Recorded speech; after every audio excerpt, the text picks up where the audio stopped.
Great. So Gideon, can you go to the first slide for me, please? Great.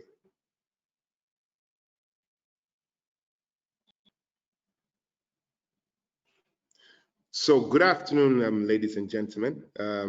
Thank you once again for signing up for this panel session. It means a lot to us. And this opportunity given to us by Tech in Ghana. We've witnessed the growth of tech in Ghana, and it's only right today we're doing it virtually because COVID has enabled us to do this virtually, but we're here. So this panel session is looking at the ways in which the diaspora can work with the Ghana tech community. And I think it's an important time to have this conversation. So my name is Josiah Eyison. I'm currently the chairman for Ghana Hubs Network. And I am going to have a brief presentation of what the Ghana Hub Network is and what we do.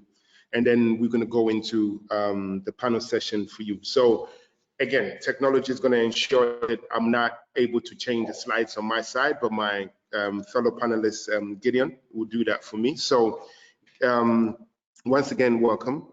Now, this is Ghana Hubs Network. Who we are, we're just an umbrella body for all the hubs that exist in Ghana. We champion all the interest and look at the growth of the hubs in Ghana, and we spread across all different regions.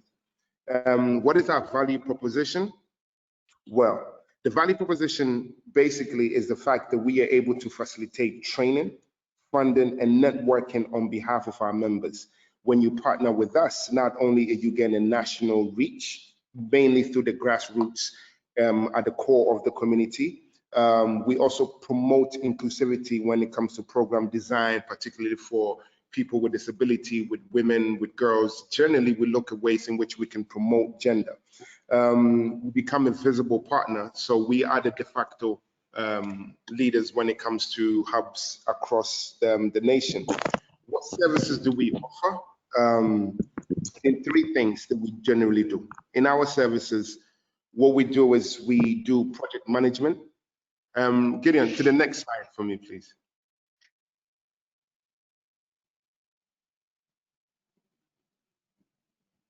So yeah, so our services, we look at project management, research, and consultancy. Project management, so again, we want to work with partners that want to establish things in Ghana. We can help you do that. We can also conduct research on your behalf, and consultancy as it is, as a network, because of the kind of reach that we have, we're able to consult on certain projects that you want to do. And who are our members, which is the next slide. We have 50 hubs currently across the nation, and these hubs spread between tech, creatives, and business hubs. Now, they vary in the dynamics and how they work. Some are co-working spaces. Some of them are, I would say, incubators. Some of them are just capacity builders. So we vary in what we do, but at the very core, what we do, our members are, they support entrepreneurs. See, so we have 50 members currently across all the regions in Ghana. And whether you're looking for business or you're looking for tech and creative hubs, we are able to support you. What are some of the areas, the thematic areas that we look at, which is the next slide? We focus a lot on entrepreneurship, skills, and training. So looking at how best we can support entrepreneurs and the skills that they need. Digital inclusion, because that's key. We can always just look at people that reside in the inner cities. We need to look at how we can ensure that everybody is included digitally. Financial inclusion is also one of the things that we look at. And at the very core, what we stand for is inclusion. So we're looking at girls and women development in all the programs that our members run. And then youth development and job creation, because again, entrepreneurship really is about job creation. So how do we work with our members to ensure that they focus on some of these initiatives that either the government is running or donor or private sector agencies are running? So how do you then get the youth development and job creation at the heart of it?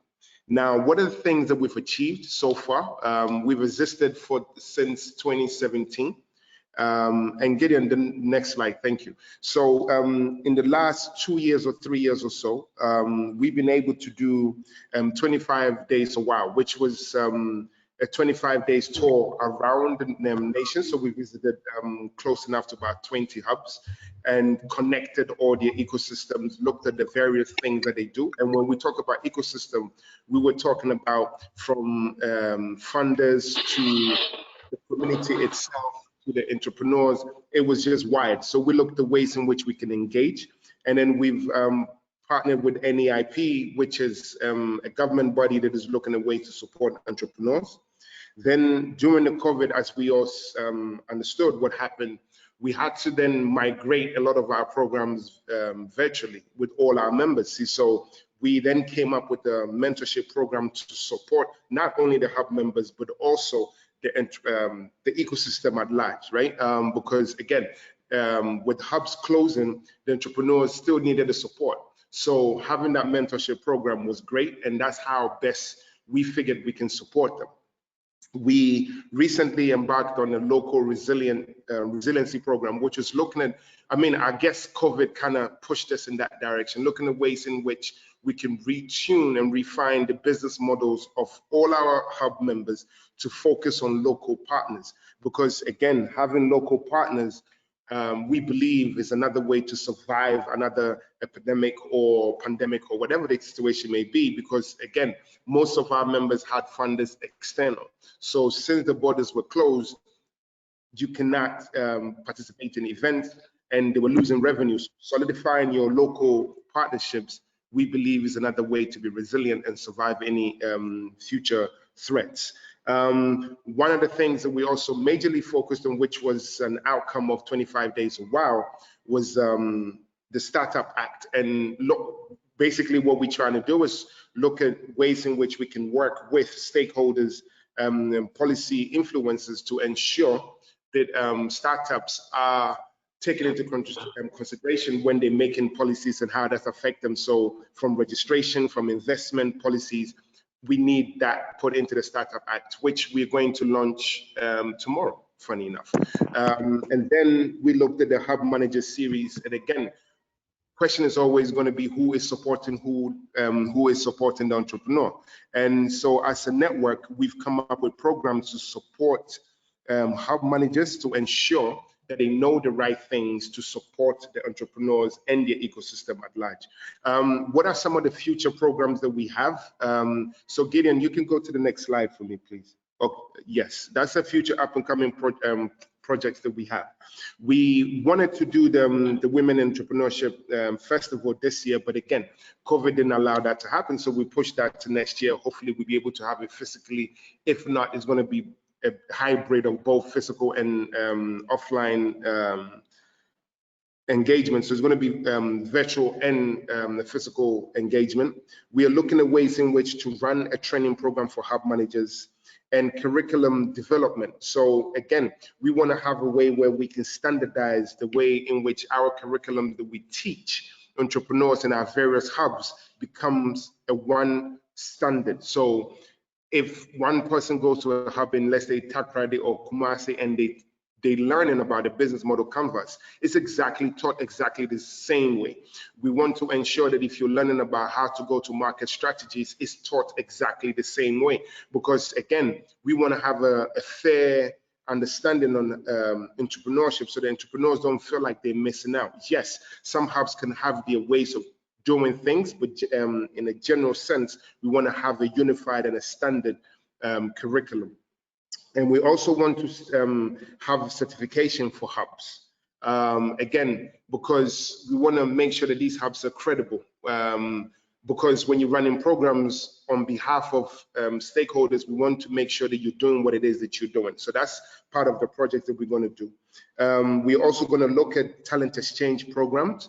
And that talent exchange program is basically looking at, I would say, stronger hubs that have resources, look at ways in which they can use their human resources to support the other newer hubs that just open across the region. So if you have a great web developer in your hub, you can send them to another hub that wants to do web development training, but they don't have the resources or the finances to get the right person.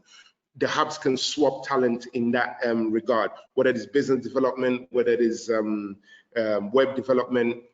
All of these things are ways in which we can then interchange on talent. So while you're here, really, which is the next slide, which is our course, I'll say call to action. So Gideon, there's the next slide. Because as a network, we can't do everything. We can do what it is that we can do, but we also know that we need a network, and so to speak. And there's so many ways in which we can connect. So our call to action really is in 3 ways: collaborating, and then explore, and then partner. So to collaborate with us is just in order for you to be a visible partner in program design and delivery. To explore, we need to research and look at consultancy opportunities for the network itself, and then, you know, from a partner point of view, to deliver technical and entrepreneurship training programs that we have.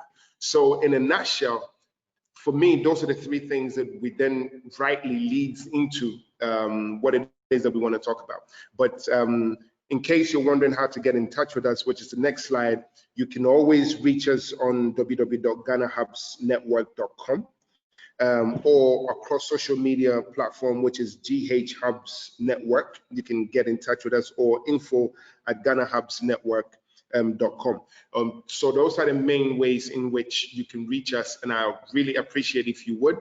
And please kindly reach out on any front. If you want to work with us, reach out. If you want to ask some questions, also reach out, and we look forward to working with you. And I think this is going to lead directly into the 10 practical ways in which we want to look at the diaspora connecting with the tech ecosystem in Ghana. So with that said, thank you for sitting through this presentation. My name is Josiah Eyison, and I'm going to introduce my panelists. Or I'm very bad at introduction, so I'm going to just call them one by one for them to introduce themselves briefly, 30 seconds if that, and then we can go into the questions for the panelists. So Gideon, once again, thank you for doing the presentation for me. I would like to call on Amma to first introduce herself, tell us who she is, what she's doing, briefly, 30 seconds, 45 seconds max, and then we move on to the next person. Is Amma with me? Yes, I am here. Hi, everyone. Thank you so much for this opportunity. I hope you can hear me loud and clear. Sorry you cannot see my face. I am Amma Duncan. I am a corporate trainer, business coach, and founder of the Fabulous Woman Network. And we have a hub called Fab Hub Ashanti. We focus on supporting women-led businesses so that they can plan, execute, and achieve their business goals. And we are based in Kumasi in the Ashanti region. Great, thank you. And we will then move on to Favour. Can you briefly introduce yourself? Hi, everyone. I hope you can hear me loud and clear. My name is Favour Ozichukwu, and I'm the operations manager at Highspace Foundation. We are an innovation hub. We are based in Accra, Ghana. Our focus is to support young entrepreneurs, local and international entrepreneurs that want to kickstart their businesses through business development training and as well as tech training. We've been doing this since 2013, so we pretty much have a good understand the ecosystem and are very passionate about women in tech development. Hence, we carved out programs that are specifically for women in our locality, basically. So I look forward to learning from the panel as well as sharing my ideas on how best we can tap into the resources that we have in diaspora. Thank you. Great, thank you. And Gideon, who also happened to be the former chairman of the network, can you kindly introduce yourself? Yeah, so my name is Gideon Brefo, a co-founder of hapaSpace and Innovation Hub at Kumasi. We focus on all startups from all sectors, but what we do is to help them to enable their businesses with technology, so either to improve their operations or to help them increase their presence online, whatever it is, we introduce technology into it. So that's basically hapaSpace is about. Great, thank you. And last but not least, Good afternoon, everyone. I'm Simon Asare. I'm the CEO and co-founder for Tarkwa Entrepreneurship Development Hub in the Western region of Ghana.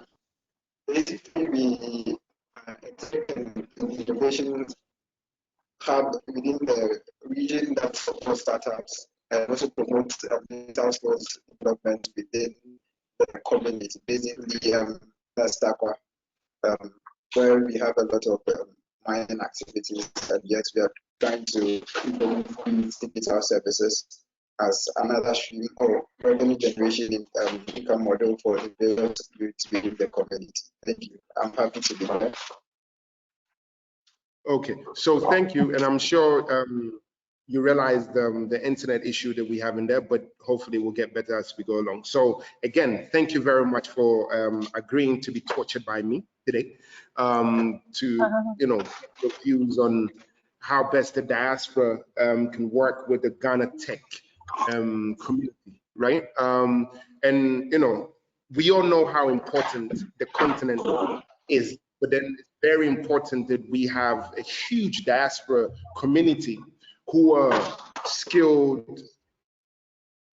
The skill set is varied, right? So you have people that range from investment, people that got the technical skills, people that got the business skills and the knowledge that we need in order for us to be able to do what it is that we do back home, right? Helping startups is an international thing. And as you all know, we lack a lot of those expertise, but somehow we've not engaged the diaspora as much. And so for now, as a network and as individuals that run your own networks, I would like to start with Duncan to give me 2 practical ways that she feels that the diaspora can use to then get involved with the tech community in Ghana. So I think you can start off with the 2 practical things that you have. Okay, thank you, Josiah. So the first thing I will speak about is skills transfer. We are producing products and services here in Ghana, some digital, some physical, and we need the sort of mentoring and coaching to help us package our products and services in a way that can fit on the international market. I mean, obviously, while still having the local flavor of what we have to offer, but also make it acceptable and more relatable to the people on the international market. I mean, when I speak of skills transfer, I'm also thinking even in terms of social media marketing, which is like a huge deal in getting other people from across the world to see our products and services. And there are so many intricacies in the whole social media marketing that we need to learn more. Yes, we are doing what we can, but it will be amazing to have the community we have abroad to also support us in this area, in terms of the marketing, in terms of even product creation, creating of digital products. My hub, for instance, we are very, very keen on digital products and a lot goes into it. So it'll be amazing to have that kind of support with people who are skilled in this to support us to do that. Also, another amazing thing that will really help us is introduction to networks and opportunities. What I find is that a lot of the people we are working with, especially the women in my community, they have amazing innovations and ideas. But what some of us lack is exposure or even what is possible. We don't know. Like I remember being in Chicago and having opportunities to visit different hubs. It was an eye-opening experience. Hither to that, the only hubs I knew of were Impact Hub in Accra and then hapaSpace in Kumasi, where I literally grew up. Gideon was and it still is one of my mentors.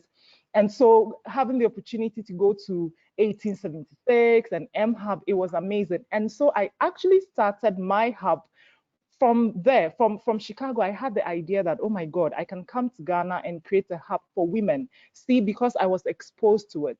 So I feel that even if we don't all get to travel and see what's happening out there, we can have people showing us different possibilities and connecting us to networks. There are all these organizations that we don't know of that have the resources we need. There are opportunities, there are conferences, there are so many things out there. And I feel that if we can have, the community abroad to introduce us to these, then we can run with these ideas and then make the most of it. So yeah, that's my two really. Okay, I mean, this is great because I like the whole skills transfer and the exposure.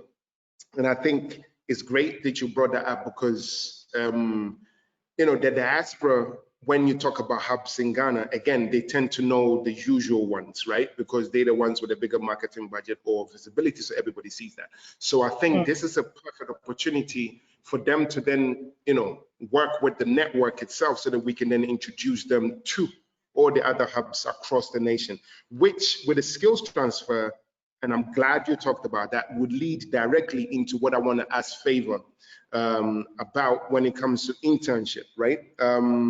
What are some of your thoughts on that the diaspora can use to then get involved in a tech ecosystem, particularly when it comes to internship? But then you also have to bear in mind, people can't travel as much as they can at the moment. So what are some of the ways that the diaspora can get involved in that?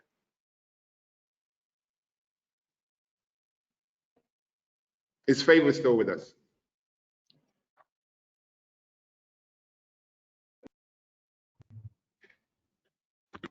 Thank you so much for the question. So I'm looking through, yes, can you hear me? Yes, we can hear you. Hello?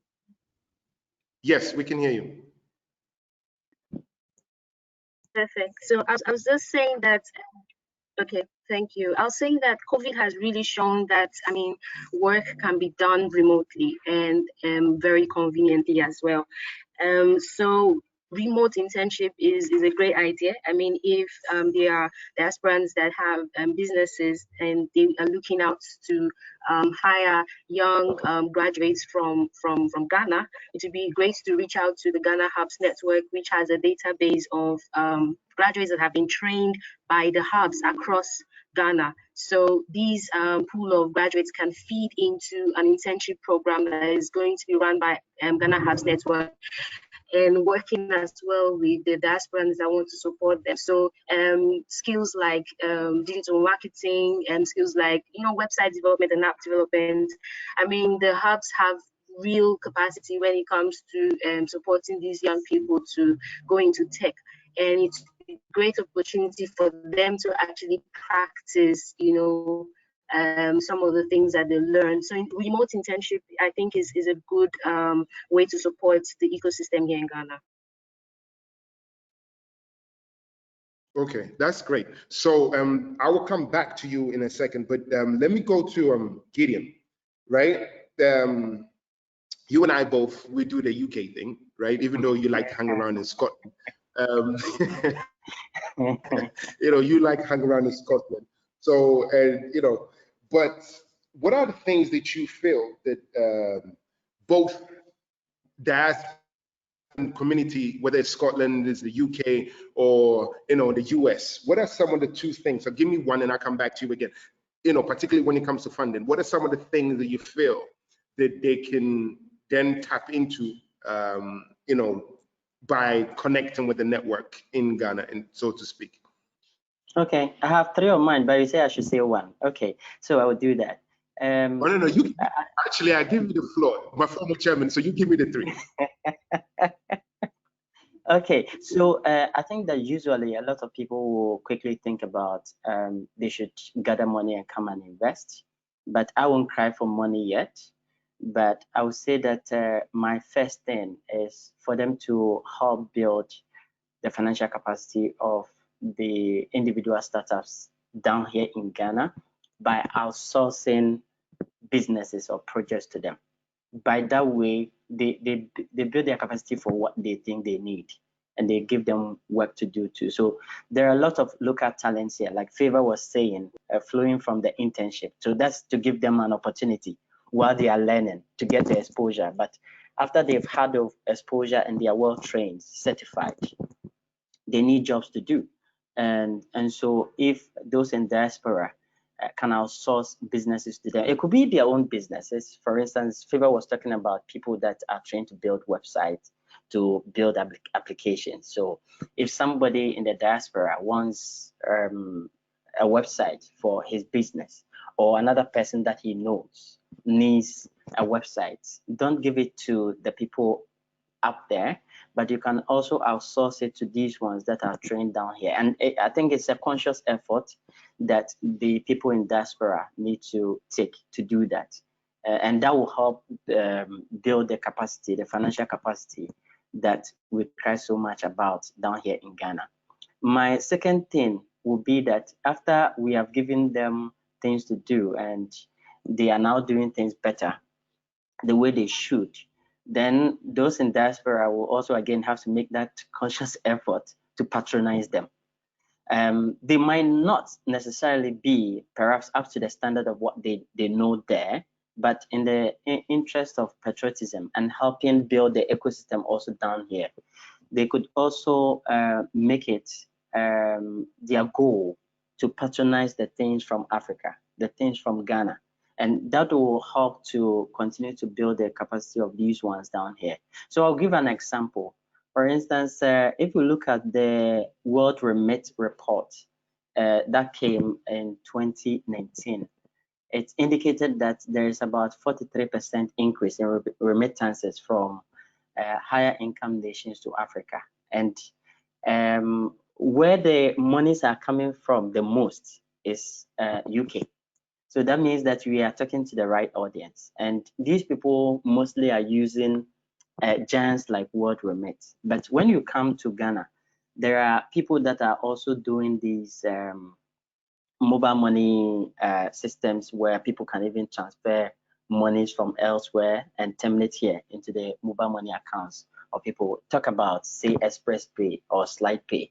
So if people in the diaspora who even fortunately have accounts here in Ghana decide to make use of startups like these, they end up strengthening them, and that's something that they can easily do for them. I'll talk about my last one, and I'll leave it there for any further questions from Josiah. Okay, go on. Also to help with publicity to the innovations, the novelty down here. The people here might not have the capacity to do that, and they might not have the big networks where they can advertise to, especially if they want to scale up from Ghana to elsewhere. And so people in the diaspora can help. You know, the critical thing why people in diaspora who even have money and want to establish businesses down here might not want to work with people here is a matter of trust. They might not even know anyone here. And right. So we need to consciously talking about trust. See, I'm not going to cut you off, right? Talking about trust, I want to lead into something that Simon, I want to talk about research, because through research and results is where we get that credibility, right? So I want Simon to lead into that, then I will come back to you on that trusting. Right. So Simon, since you deal with academia, right? How do you feel that the diasporans in the academic field can also connect with the tech community in Ghana? We have a couple of questions, but I want you to answer that. Then when you finish, I will then look at some of the questions as well. So Simon, what are your views on how the academia can also connect to the Ghana tech ecosystem here? Thanks a lot, Chairman, for this opportunity. Now, what I would like to say with regards to the research, basically, so people within the diaspora now can serve as adjuncts and professors, right?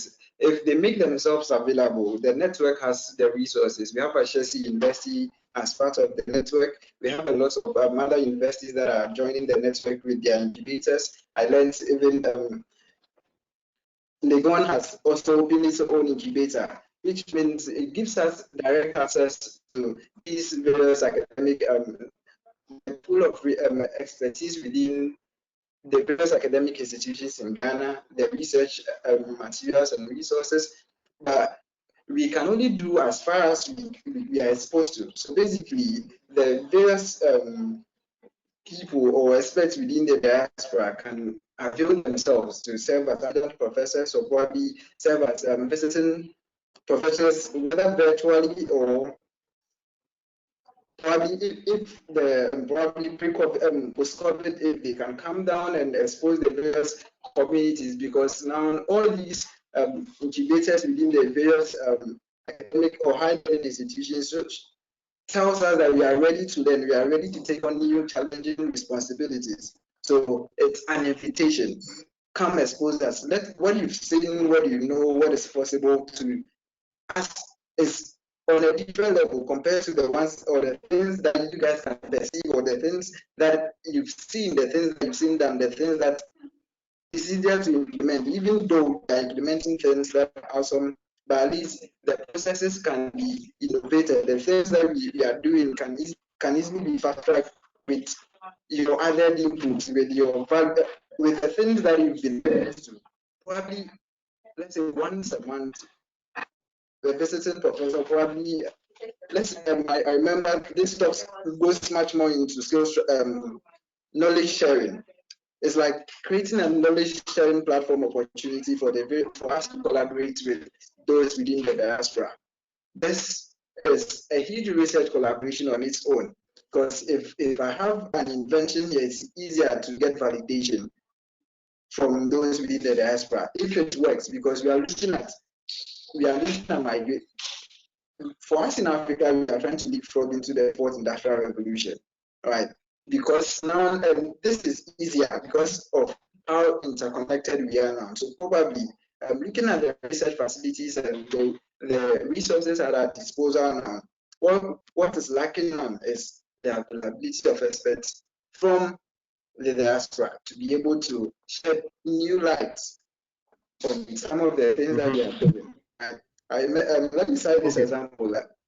I remember in the second year in the university, I offered computer science and engineering, and I chanced on two colleagues of mine debating about whether a CD-ROM, one was saying there was a CD-ROM drive, and one was saying it's a hard drive, and the other was saying it's a CD-ROM. But these are second year engineering students, computer science and engineering students, and they couldn't identify neither of them was sure whether this was a CD-ROM or a hard drive. So yes, we read the books, we do the things, but that's not enough. Let's connect. Sorry, Simon. So then I would then lead that into me thinking that the fact that we've talked about knowledge transfer, we talked about credibility, we've talked about looking at how we even look at investment, you know, sending back home money, how can we even turn that into investment? I then want to look at all of these things and ask Favour, what is the role that you think mentoring or mentorship plays, and for the diaspora in particular, since the point that Simon rightly made, some of them are very advanced when it comes to technology. They have the knowledge, they have the insights, right? How can they then use those skills to then participate in the tech ecosystem? Particularly, I'm looking at mentorship and the gender gap that we have in mentorship. If you can touch on that for me, please. I think you're mute. Favour, I think you need to unmute your mic.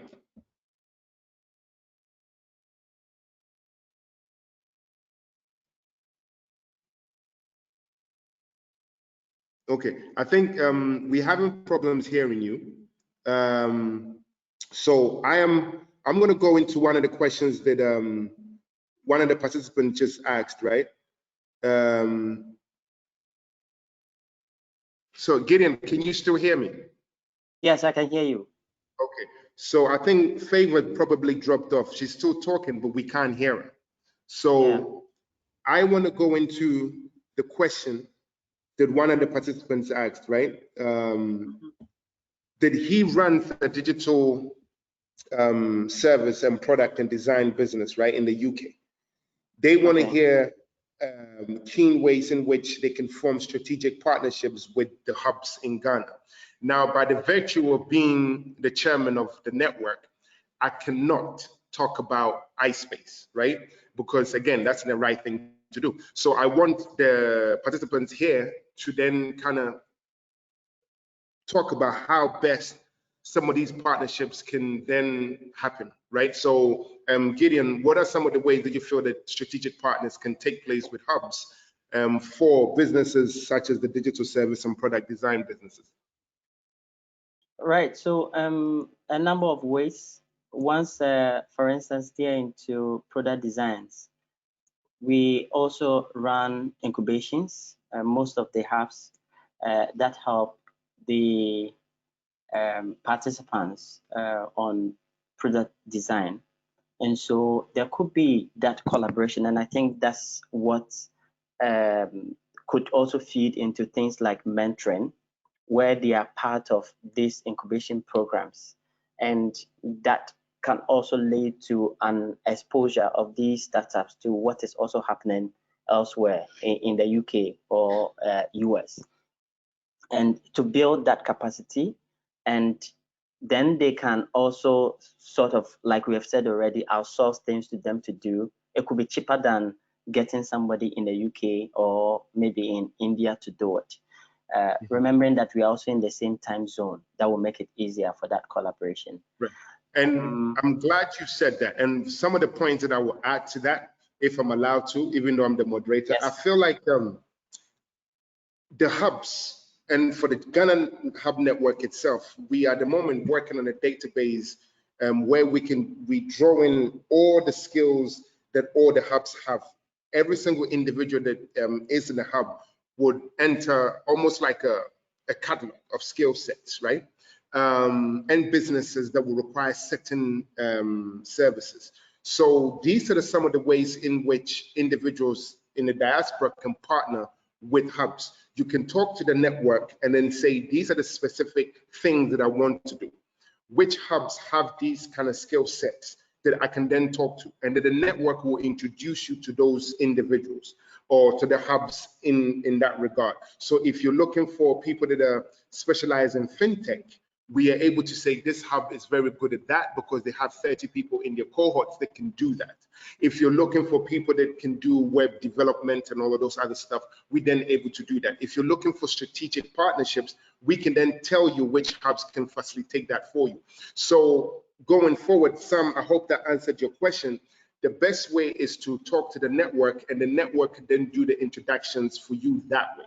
Because again, you are not going to be able to talk to all the 50 hubs across the nation, but if you talk to the network itself, the network and then can do the legwork for you. Now, the next question that the gentleman asked was is there a platform that links Ghana tech, as in tech stuff that is happening in Ghana, to those outside in the diaspora? Because he used AfroLink, which I love AfroLink with the events that they do in Germany. And a little, so I'm about to reveal the secret in that sense. Yes, the network is working on a platform at the moment that allows that to happen. But I want Simon to touch on that. Do you think that it makes sense for us to create, I'll say, a platform that then allows people to know what is happening in and out of the country for them to be able to get information as and when they need them? What are your thoughts on that? I think it's necessary. It's very necessary, and it easily helps in scaling, because if some of the innovations here don't only solve or provide value within our local community, most of the things that we are solving can easily be replicated out there. And aside they being able to be easily replicated, we have a knowledge sharing platform like that. It easily helps in optimization. Someone, you see, just the process flow, just the interaction of great minds alone brings it's able to kind of reduce the process flow, the cost, and a lot of things, because especially with collaboration, for instance, if we have experts who can, most of the startups or tech hubs within Ghana are efficient, not in a lot of things, but in certain things that are quite easier to get or easier to associate with within our part of the world. So for our counterparts within the diaspora who are exposed to much more, you're able to help us refine our modules. You're able to help us poke holes into what is a beautiful innovation here. We're able to refine, get better innovations that will not solve all these challenges in Ghana, but would go on to solve the various challenges across Africa and even get us go global. And that's one of the easiest way we can increase the cash flow within the economy. Because imagine if we had 20 prisoners in Africa. Look at the amount of cash flow, or probably even if they were 10, or there was even a single one in Ghana, similar within that area. That's enough for us to revamp our economy, right? So I've got another question to ask you. And Gideon, I think this is a straight yes to both of you, right? So two questions in one. Somebody asked, Gideon, can you recommend web designers in Ghana? And I need both of you to say yes. And it's a yes. It's a yes, right? It's a yes. And for the person that asked that question, basically you can then either email info@ghanahubsnetwork.com, and then we can then direct you to either of the two individuals that you on here at the moment. And then there's another question that says, can Diaspora hire graduates or interns from the hubs itself, so the network, to work on things like social media marketing and website development? And again, that's an affirmative yes. So basically, for me, the answer to that question is yes, it can be done. You just reach out to the network, and then you tell us what kind of skill level of a person you're looking for. We then able to point you in the right direction.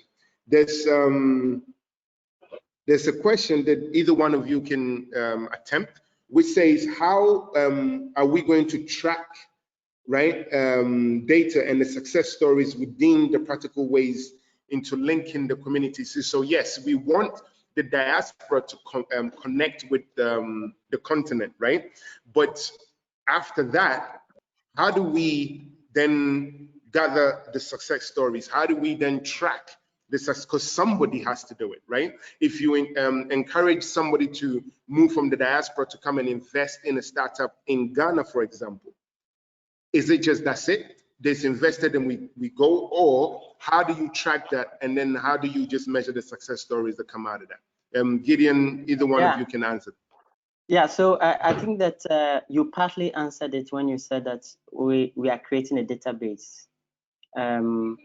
First of all, to list the skill sets in each hub, and then also the startups in each hub and what they are able to do.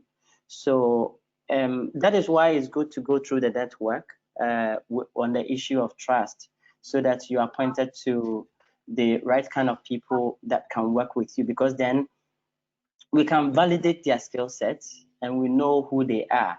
And they also get the support from the local hub and then the network.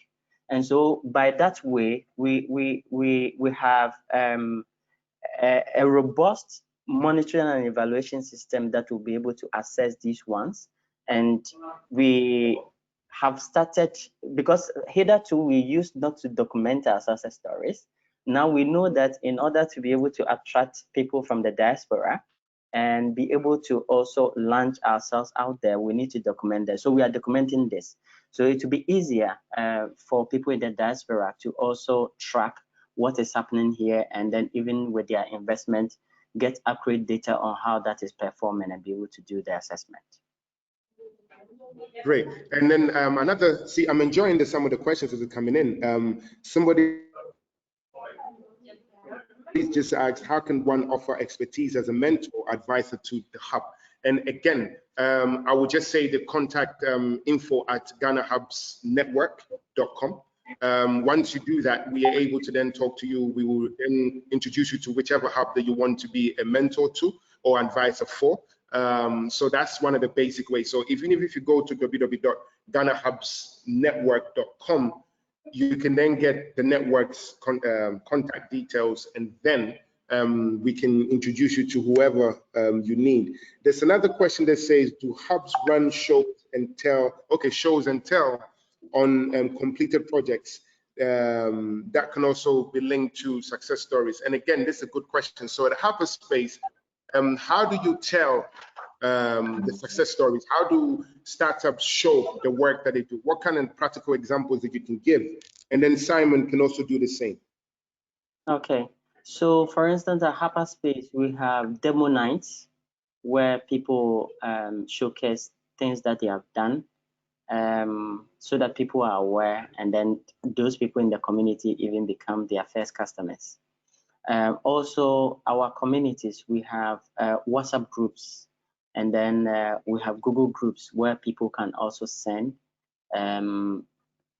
things that they are doing, what they've been able to achieve, so that we can share that.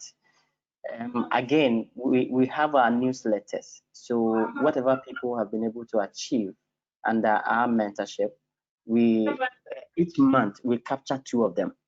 And so by that way, people on our mailing list also get to know. So that is how we also showcase things that our startups do. Okay, great. So Simon, I'm not going to assume it's a gentleman, so I'm going to say a question that came in, and somebody said, can you expand more on the ways that the diaspora in academia can help connect and help with research? So they want you to touch a little bit more on that for me. I thought you were asking. Awesome. So let me cite an instance. I'm with the University of Mines and Technology. So it means that if you are doing anything related to mining, or you want data, like accurate data or expertise with regards to mining, especially, let's say, when you are looking at small scale artisanal mining, it's easier. Suppose so you come up with a research topic, you reach out to the network, and able to facilitate the collaboration. I can come up with a research topic, you can get a collaboration. Then through the Office of Research, Innovation and Consultancy, we can establish a formalized collaboration agreement form where we can now start the various collaborations either to, right? You get your research topic, you have your resources, we get the expertise, probably we can even do the various scouting and data analysis, everything here. We have the labs, we have the things here. Now, to be able to inform on policy documents that probably you might be working on, you need accurate data, you can work on these things. We might also have certain things that needs to be done, but we might not have the necessary labs to carry out the various analysis or data analysis or the various requirements or resources, or let's say samples that we've gathered. These might be available. So long as we are in touch, we establish a connection with the network. We have, I'm even proposing we have someone dedicated to the communications within the network, where most of these things can easily be fast-tracked. Now, this person gets in touch with these research topics or research proposals or probably requests, then throws it out within to the diaspora community who has these labs or resources available.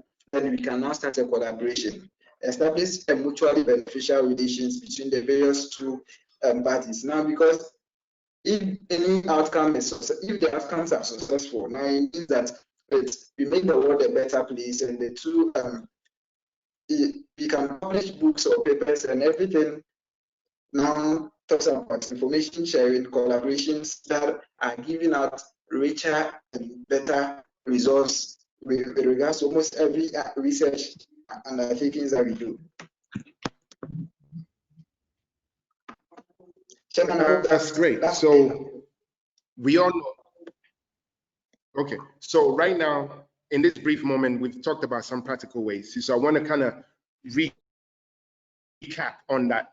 We've looked at ways from academia, research, connections that we can have. So those of you that are working at universities that want to know about entrepreneurship that is happening in Ghana, you can contact the network would then introduce you to the likes of Simon, who's working at a university at the moment, Dr. Gordon, who we have in our network that work for Asare University. We're able to connect you with those individuals that are working on in entrepreneurship and research, but from an academic point of view. And then if you want to know about how to invest with startups or in startups at the grassroots level, all the way early stage to exit, again, contact the network. We can introduce you to the right individuals. If you want to hear about show and tell stories and who is doing what in our ecosystem and is more about credibility, then get in touch with the network.